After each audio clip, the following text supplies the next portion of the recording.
Netanyahu has devoted his entire political career to killing the two-state solution and has openly admitted this. He is an enemy of peace, and he can only remain in power as long as the war carries on. Hello everybody once again, and this week we are absent John Henry Weston, who is at the Catholic Prayer for America Gala at Mar-a-Lago. And so today it will just be myself and Father Mer. We have some news about Mar-a-Lago and the Catholic Gala. We've got some news from the Vatican as well about, surprisingly, one or two scandals emerging once again from the Holy See. And after that, a look at world events. So things such as what's going on in Ukraine, and is it really just about the Ukraine war? And what's happened with the peace in the Middle East? And why does that appear to be suddenly breaking down? All this and more on Faith and Reason today. So, Father, if you could start us off with a prayer. I'll start us off with the simplest credo in the world. In the name of the Father, and of the Son, and of the Holy Ghost. Amen. Amen. That was it, Frank. That was the simplest credo in the world. That's it. I'm such an amateur. Really, I do try. Anyway, Father, so we have to say a little bit about where John Henry is today, and I'd say it's quite the occasion. Apparently, according to news reports, nearly 100 members of the Catholic Church clergy are expected to be among those praying for President Donald Trump and the country during an event at Mar-a-Lago, which is advertised as a Catholic Prayer for America Gala, and it features notorious religious extremist John Henry Weston, as well as Dr. Taylor Marshall, and a good friend of the show, Bishop Strickland as well. So I understand that you got an invitation as well, Father. I did. They seemed to have 2 or 3 extra seats that they needed filled, and at the last minute they called, could I provide a filling? No. I was invited, but it's just the distance at my age, Yeah, they go hand in hand, and I said, no, thank you very much, not this time. You know what's interesting though about this meeting, and I really was tempted to make it, but I'm sorry, I just don't travel well. I'm sort of like vintage wine in that regard anyway. What's interesting in this meeting is, of course, they're going to pray for the church, and they're going to pray for the Catholic presence in the United States, and also in governing the United States. This is very good. We have our input, if you will. But I also know, and this is what I'm praying for from overseas, that they are going to approach members of the cabinet who are going to be present. And if the president himself shows up, which I believe he will, they are going to approach him and ask seriously and formally that the Catholic bishops of the United States, the Episcopal Conference, be investigated a little bit more seriously. You see what's happening? I don't know if people understand this. I think I do. The reason that our bishops are very weak on such as abortion or same-sex marriages, this, that, and the other, they're weak in denouncing these things, is because they've already taken money from the government that holds the contrary positions. Well, I'd like to know, and so do a number of Catholics, millions of Catholics, as a matter of fact, want to know how much our faith is being influenced by political agendas. That's exactly what they're pushing for.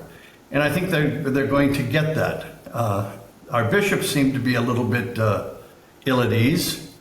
They're calling for all Catholics to back them, asking for more federal monies and tax money. My opinion of the matter doesn't matter, but for what it's worth, I really wish that they would get out of that business completely and just give from what Catholics give to Catholic charities, for example, or to their parishes or to their bishops in the bishop's annual collection, what have you, but stay away from government funding. When we started taking that in Catholic education in the United States, around the beginning of the 70s, all of a sudden crucifixes had to come down. Certain things couldn't be taught in catechism. Our religious identity was lost because we accepted federal aid and state aid, and that can't be. We don't need that. It would be better, I think, not to exist than to exist that way. That's not the mission of the church. You're stifling our message by anything like that politically. You're committing. When somebody gives you money and they ask for a favor, you're a little bit between a rock and a hard place. It's yes, it's always good to really think that seriously. And I think our bishops have a lot to think about. And I believe that all of those who are gathered in Mar-a-Lago these days are going to propose an investigation of that. We'd like the clarity of the faith back. Well, it goes beyond the politicization of the church to the sponsorship and use of government money. It also includes the scandal that's brewing over Cardinal McElroy's complicity in alleged rape charges, which Lifesight News covered last week. There is also calls for an investigation into this as well. So the church does appear to be facing some very serious consequences following this. Washington, D.C. seems to be a very touchy place to accept becoming archbishop. It's a dangerous place. It's certainly, times are changing now. And it remains to be seen how much of that change or how quickly that will come to the hierarchy of the church itself. But it seems to be coming to its door very quickly. In addition to this, there's not only this scandal facing the church, but there's also the issue of the use of Rupnik's art once again on the Feast of St. Joseph, which is today, as we're recording today. And this is once again used in a cycle, that's said, of the repetition of Rupnik's art, which has continued to be displayed despite the considerable scandal attached to his name. Do you have anything to add about that, Father? Yeah, just the Rupnik situation. I was recently in Brazil, in Rio de Janeiro, and then back to Sao Paulo. And we stopped at a beautiful, beautiful Marian shrine, Nuestra Señora Aparecida. The devotion there is unbelievable. This is a weekday, and it was packed with people just coming to pay their respects to the Blessed Mother. And according to Michael Haynes, it says that the Vatican has again used Rupnik art during a recurring cycle of his art. So it isn't just one instance. This is apparently due to a policy of deliberately displaying his art in a repetitive manner. So it does seem to be an explicit act of support. I think it's obviously inexplicable and a source of continuing controversy. It's regrettable. But as we mentioned just now, that it does appear that there is a sea change in the political and secular world, if not only in geopolitics, which appears to be coming back to the church's door. It doesn't appear to enjoy the partnership with the liberal global empire anymore, as that has been abandoned by the United States. So we can see significant changes in the world, which appear to be correcting this formerly comfortable relationship between a partnership with a largely adjacent agenda of open borders, of the LGBT movement, and the net zero goals, which have been enthusiastically embraced by the church in documents such as Laudato Si. But this week, of course, has brought some very significant results in the wider world as well, especially over Ukraine, with a phone call from President Trump between him and Putin, in fact, resulting in a significant improvement immediately in US-Russia relations, and a declaration that peace is now far more likely in the world than it was beforehand. As news emerges of a successful phone call between Trump and Putin, it's important to remember that the broader view is that this is not simply about the cessation of the Ukraine war. Much of the media commentary has concentrated upon the idea of an immediate ceasefire, which, puzzlingly, the Americans appear to have agreed independently of the Russians before the talks took place between Trump and Putin. But this can be explained, and so can the celebratory tone following the phone call, by the fact that this isn't about the Ukraine war alone. This is about the fact that the United States is now pursuing a completely different grand strategy, pursuing a geopolitics of peace, trade, and mutual recognition of interests in place of the liberal global empire that sought to expand itself through international organisations like NATO and the World Economic Forum, using, of course, war and cultural propaganda to do so.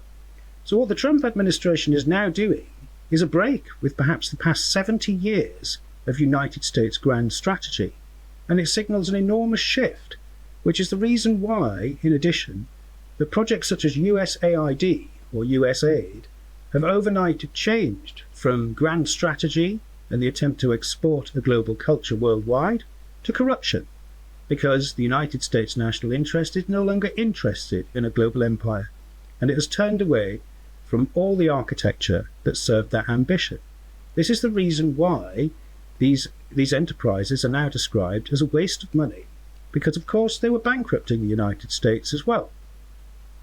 So the United States has pivoted towards a new policy, and that policy means rapprochement or understanding with former enemies, and this position has led to considerable controversy in the Middle East. On the discovery that the United States government under Trump had been since day one talking to Hamas, the Israelis under Netanyahu immediately leaked this news to the press in the hope of sabotaging ceasefire negotiations and a move away from the slaughter in Gaza.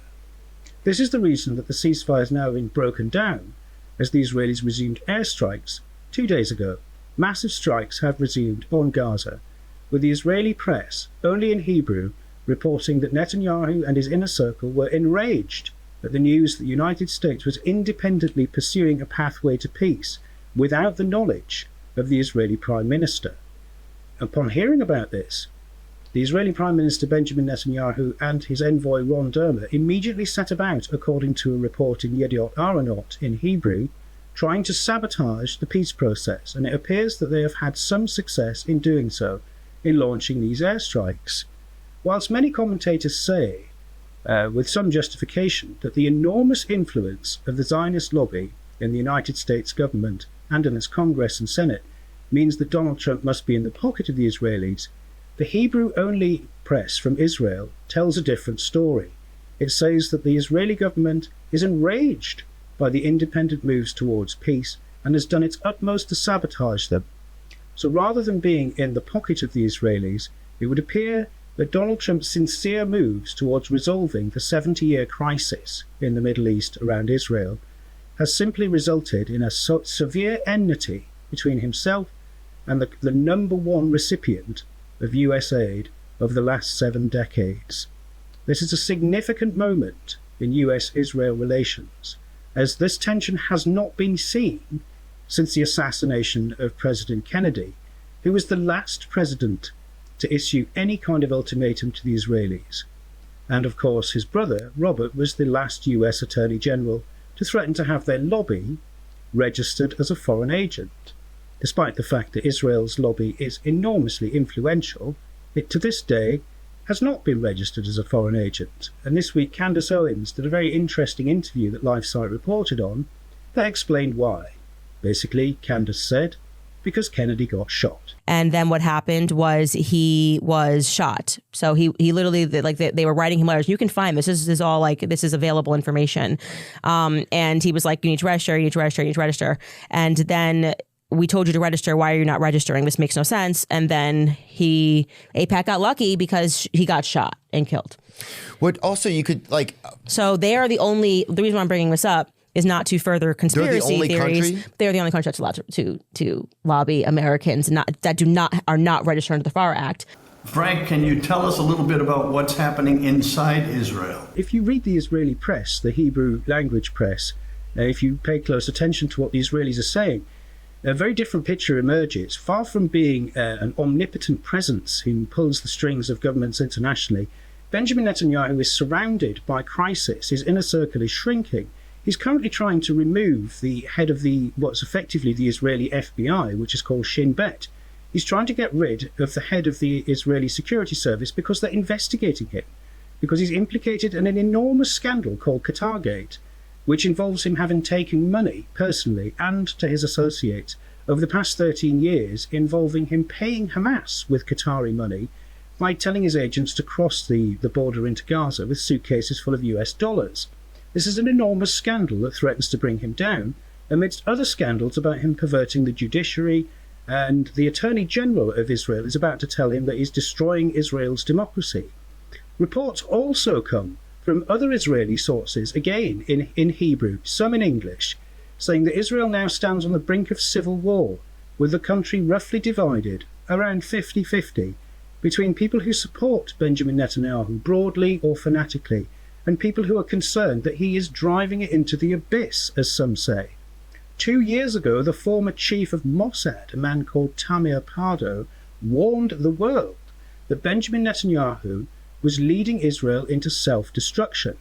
Now, the reports again, very seldom in English, but very often now in Hebrew, from the army show an exhausted and overextended force that is suffering increasing desertions, that complains of having no clear military goal in Gaza or indeed in any of its wars, of a constitutional crisis where Israel's democracy is being destroyed. And these are not merely liberals who say this about Netanyahu. He is not being criticised solely from the left, but from the right as well, and from significant figures like Yair Lapid and Naftali Bennett and Gadi Eisenkot. Lapid and Bennett are former prime ministers of Israel themselves, and Eisenkot is the former chief of the Israeli army. And all these people, together with many others, are now saying that Israel faces a grave crisis as its economy suffers terrible damage as well, from the compound wars which Netanyahu is charged with continuing simply to remain in power. Practically everybody outside his inner circle now accuse him of having sabotaged every hostage deal over the last year to remain in power, of having prolonged and started wars to remain in power, to distract Israelis and the world from the serious crises that are building around him, which he has created himself. So, the impression that you may get from the media is a profoundly different one from the Israeli media itself. And I think this may be one reason why you only ever see these reports in the Hebrew language, because it's very difficult to find them in the first place, and it's also very difficult to translate them. But I do write about them myself and have some first-rate sources on the ground from which I would get these directions and this news myself. And it can be seen, and it is basically gives you a very different picture of world events from the one that we see presented on the nightly news. Israel is in a state of crisis and is indeed on the brink of civil war, say many of its leading commentators. It's that serious in Israel. Why, I didn't have any clue of that. I had no clue of that. Well, no, the press in the West, especially in America and Britain, have been strongly pro-Israel for a very long time, for reasons that we can't go into today. But the Israeli press, and not just the liberal press, the liberal newspaper is Haaretz, which is like the Guardian newspaper that we have in England, very left-wing. But the non-liberal press, even there's a newspaper that's owned by Sheldon Adelson's wife. The late Sheldon Adelson is a great sponsor of Donald Trump. The Adelsons are the casino magnates that have given, I think, $540 million to Trump and his circle over the past 9 years. Miriam Adelson, of course, is his widow, and she owns a newspaper called Israel Hayom. Now, that newspaper was bought by Sheldon Adelson to propel Netanyahu into power during his last election campaign. So it was a pro-Netanyahu newspaper. But Israel Hayom is now publishing stories saying that Netanyahu threatens not only the nature of Israeli democracy, but the integrity of the state itself. People simply don't realize that Netanyahu's national security minister is a convicted terrorist who was implicated in the incitement to murder Yitzhak Rabin in 1994. Is a seriously committed Jewish supremacist who leads a party called Jewish Power. Now, this man, who's called Itamar Ben-Gvir, recently stormed out of the government over the fact that Netanyahu appeared to be committed to a hostage deal. And he was outraged by this because he pursues a maximalist policy of basically annihilating or expelling all the non-Jewish population. So people like him are now criticising Netanyahu as well. And the formerly loyal press are criticising him. So it's important, very significant to notice that these reports of a severe crisis in Israel are not simply coming from liberal critics. Netanyahu is struggling to try and present himself as an embattled figure on the lines of Donald Trump fighting a hostile deep state. But there's nothing of the sort. If you look at who is attempting to prosecute him and for what, you will see that Netanyahu is clearly guilty of these corruption charges and has attempted to dismantle the judiciary and has so severely undermined the rule of law that his former security minister, National Security Minister Ben-Gvir, is charged with having led the police into a kind of private militia where ordinary crimes are no longer investigated, but they are mobilized in order to defend the increasingly extreme agenda of the shrinking power, I would say, of the Netanyahu government. In my view, I think the Americans have one way out, and that is to hang the whole mess around Netanyahu's neck This is the man, after all, who has led the United States into war after war, from Iraq to Syria to Libya, and now he's attempting to drag them into a war with Iran. This is the man who's been the architect of so much disorder and the saboteur of peace for many years, and who is himself pursued by allegations that he too incited the murder of Yitzhak Rabin, who was the last Israeli Prime Minister, really, to try to realise the two-state solution. Netanyahu has devoted his entire political career to killing the two-state solution and has openly admitted this. He is an enemy of peace, and he can only remain in power as long as the war carries on. With the United States dedicated to peace, it would seem that Netanyahu is simply running out of road. Continuing the war and the war effort has been historically very good for dictators. And it would seem that an increasing number of Israelis do describe him in that way. The criticisms began several years ago, saying that Israeli democracy was undermined, but now it is a chorus of voices from across the political spectrum, even from people from far to the right of him, and now his enemies, because people are accusing him now. His former national security minister said that he simply seeks these sabotage of peace, the sabotage of hostage deals for his own self-interest. So his former allies denounce him as a man who is motivated only by his own self-interest and the pursuit of his own career, at the expense of the integrity and even the survival of Israel itself. So Israelis are now talking seriously about existential crisis in Israel that threatens the survival and integrity of their own nation. Shocking news from the Middle East, and quite a different narrative from what you might read in the English-speaking social and broadcast media. Absolutely. So we have an array of remarkable news in a... It is indeed. And this is why it's important to read these kind of things. If you are a sad person like myself with an otherwise eventless life, this is how you spend your time, reading painstaking translations of Israeli editorials in Hebrew. So that, as you can see, you get a glimpse behind the scenes at my fascinating and glamorous existence. You baffle us all with your footwork. So it's so incredible, your footwork. When they used to say that about boxers, if you don't have a good punch, the footwork. Dazzle them with your footwork. You do such a great job at that. We didn't realize what a sad life, a sad existence you're living. Why, thank you very much, Father. Well, the last thing we'd have to say, really, is that this week has seen, finally, after, I think, perhaps 60 years, the disclosure of the JFK files, which initially do appear to suggest that there has been a collusion, at the very least, at the very highest levels, between the former chief of the American intelligence services and those of the Israelis, and this has been formally redacted. So one major revelation so far, with 60,000+ pages to go through, we probably have a lot more to come out. But we've also seen that John F. Kennedy himself wrote a letter denouncing in the 1960s Joe Biden as a traitor to the United States, in one early shocking revelation as well. So there is certainly a lot more to come there from the JFK files that sees many pages which were formally redacted. That's to say, many pages that formerly had sections blacked out have now been made public. And it's still too early to say what's come out, and I wouldn't pay too much attention to people saying that this is a nothing burger, because the data has been released apparently completely. It's very disorganized, and it's going to take some time to get through it, because of course it's on paper, it isn't digitized yet, and there's no searchable archive at the time of speaking. But I think one won't be short in coming. I think we'll see that soon. Yeah, undoubtedly, this is an historic event, and it's going to be filled with, as you say, maybe it won't even lend all of that much to the Kennedy assassination event, but there are an awful lot of other things that come out in the wash, aren't there?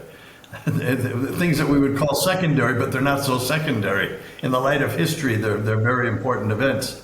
I've had a brief look today, and the majority of the things that I've seen have been would be alarming news for people about the degree of cultural subversion pursued by the CIA and its cutouts. So what the United States government was already doing in the 1950s and 1960s in terms of sponsoring broadcast media, attempting to shape and form public opinion, but mainly propagandizing its own subject nations, if you like, the so-called free democracies of the West. And to see that architecture has been exposed, and it's been going on for 70, 60 years. It's not just the recent USAID scandal I think that would be quite an eye-opener for Americans too. So we live in a time of enormous change and of a certain secular age of revelation, where I would argue that the real architecture of what's been sold to us as liberal democracy is being revealed to us at enormous speed. So these are very big revelations. If you look at it like that, we're pulling back the curtain on how power has been conducted in the world that was formerly known as free, because as you may notice, nobody really calls it the free world anymore, do they? You know, you're just making me remember, causing me to think back on my student days in Rome during all of the 70s. And the many times I was alone as an American in a group of I was going to say foreigners, but I was just as foreign as they were. we were students from all over the world, talking about different politics, different political situations in the world. And almost all of those students, whether they were some were from Vietnam, some were from China, some were from Mexico, Brazil, all over the world, they all had the same attitude that the United States and the CIA especially was up to much more than I ever realized. And they all thought of me as being very naive, very American, they called me, very American. And I thought it was my duty to be defending my country, right, as a loyal American. But listening to their arguments, they were strong arguments, how the CIA or the American government had overthrown this government, had overthrown another government in Chile, and this and the other thing throughout the years to their own advantages. And I thought all of that was just made up. I came to discover later on when I worked in Mexico for 15 years that it was not made up. It's remarkable for Westerners to realise this because they haven't been on the receiving end of it, or so they thought. And now we're finding out that actually all this regime change that we thought just took place abroad has actually been taking place at home as well. Turns out that we weren't as free as we thought. We're simply propaganda naive. So, this is quite the revelation, if you like. Frank, you hit something that's very, very crucial. It's crucial to this. Not only have we been toppling governments all over the world, but we've been in charge of toppling our own when it wasn't to our liking, or to the CIA, or to whoever it is. I would say the CIA has a fat hand in everything, but yes, even American politics. That I find the most shocking thing. I could take our overthrowing different governments in different parts of the world for our own purposes. Although that's wrong. I'm not saying it's right, it's wrong. But to our own, and that would be a secret to the American population, to the American people. Amazing. That I find amazing. We do. We live in a time where people are finding out that most of our popular culture, for most of the last 100 years, has been little more than a message from its sponsors. This is the reason why you might get the feeling sometimes that you're living in an advertisement, and that's because you are. And so I think we should close with the wishes of John Henry Weston, who, as he was making his way to Mar-a-Lago, asked me to pray for him. And I think if we could all pray for him and for the Catholic Gala and for the fate of the leadership of the free world in the United States, and if you could lead us in a prayer for that, Father, I think that would be the best thing we could do right now. Certainly. In nomine Patris et Filii et Spiritus Sancti. Amen. Pater noster qui es in celis, sanctificetur nomen tuum, adveniat regnum tuum, fiat voluntas tua, sicut in cielo et in terra, panem nostrum quotidianum da nobis hodie. Et dimitte nobis debita nostra, sicut et nos divitimus debitoribus nostris, et ne nos inducas in tentationem, sed libera nos a malo. Amen. Benedictio Dei omnipotentis, Patris et Filii et Spiritus Sanctus descendit super vos et manet semper. Amen. And that blessing particularly goes out to you, John Henry. We're missing you here. God bless. Thank you, Frank. God bless you, John Henry. Thank you. Thank you again, Father. And thank you all. And we'll see you again next time on Faith and Reason. Aloha, everyone. This is Jason Jones for LifeSite News. We hope you enjoyed this video. For more content like this, check the link in the description. You can also connect with us on social media to stay up to date with the latest news on life, faith, family, and freedom. Thanks for watching, and may God bless you.